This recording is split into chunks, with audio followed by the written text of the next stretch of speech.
The Legion of Boom proved they are still a formidable defensive back group as the Seahawks beat the Rams 16-10. Seattle's defense forced 5 turnovers, including 2 interceptions thrown by Jared Goff. They also held the highest scoring offense out of the end zone at the end of the game as Cooper Kupp, the wide receiver for the Rams, dropped a potential game-winning touchdown. Dylan, the Rams and the Seahawks both 3-2 at the top of the NFC West. Did the Seahawks prove they are still the head of the class, or do you feel like the Rams are now right on the same level with Seattle?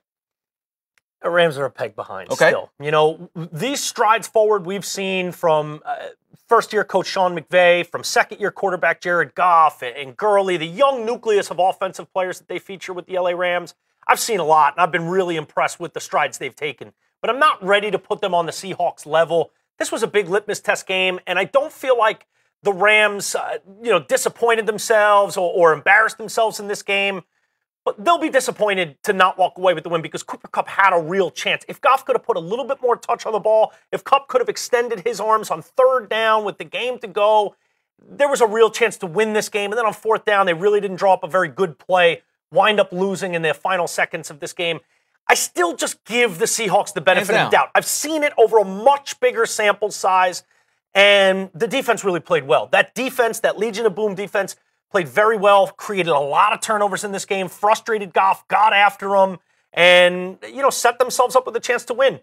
Russell Wilson didn't play great in this game. The Seattle offense didn't play great in this game. Neither offense really played great. It was an ugly defensive battle, and when you have ugly defensive battles, which seed do you trust? I'm going to trust the Seahawks in that Legion of Boom. So I think this is a good sign for the Rams. They showed well. They're not quite there yet. I'm not going to put them on par with the Seahawks, but I'll put them just a little bit behind with some work to do, which is not a terrible place to be as far as the NFC West and in general that AFC playoff picture with maybe a wild card spot because the Rams are getting better before our eyes.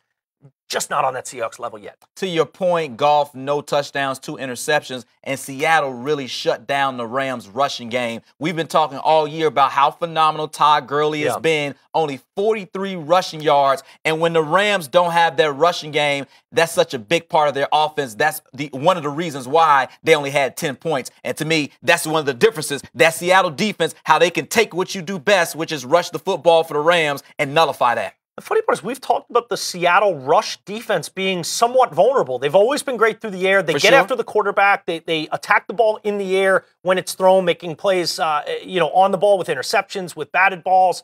But through the run game, they've been somewhat vulnerable. They fixed that today, and they needed to because you're absolutely right. When the Rams can get it going with the run game, it just opens things up for McVay to dial up Goff's pass attack. It didn't happen today because they could never get any traction through the run game, which made it tougher for them to pass. And I think that was a big, big reason why they weren't able to put more than 10 points on the board against the Seahawks. Seahawks get the win. Both teams are 3-2. Stadium, we're always on demand.